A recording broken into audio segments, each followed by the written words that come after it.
de ce qui est caché dans votre vie. Si vous ne prenez pas le temps de lire votre Bible, si vous ne prenez pas le temps de marcher avec Dieu, si vous ne prenez pas le temps de marcher par la foi, donc si la foi vient de ce qu'on entend, si tu n'as pas la foi, cela veut dire que tu n'as pas entendu.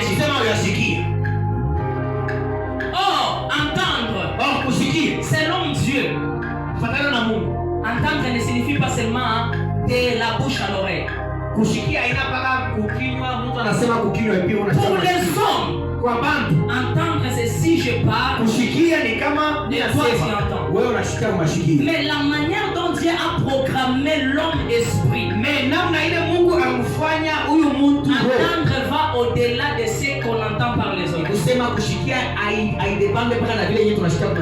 Parce que dans la Bible, vous verrez qu'il y a des personnes qui n'ont jamais entendu la voix de Dieu d'une manière audible, mais ils ont accompli des exploits. Pourquoi? Parce que Dieu ne leur parlait que lorsqu'ils étaient plongés dans un profond sommeil. Voilà pourquoi il est écrit dans Joël 2:28. Qu'est-ce qu'il est écrit? Dans les derniers jours, je répandrai de mon esprit sur toute chair. Vos fils et vos filles prophétiseront. Vos jeunes gens auront des visions. Laissez-moi vous dire ceci. Les hommes écoutent le langage des hommes. Mais les choses écoutent le langage de la divinité.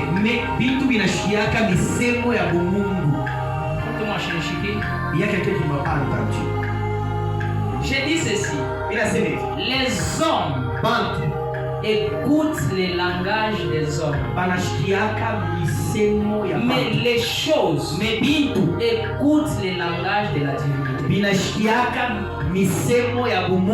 En réalité, le vent parle. Le feu parle. La mer parle. Les poissons parlent. Mais nous ne comprenons pas. Parce qu'ils ont leur langage.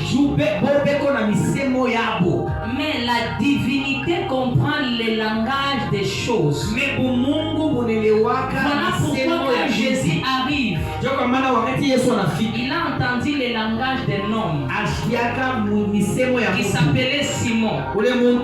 Qui lui a dit quoi? On a pêché toute la nuit, mais on n'a pas eu de poisson. Mais on a les filets.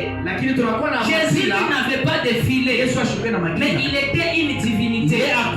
Il a compris que comme moi je suis la divinité, les poissons n'écoutent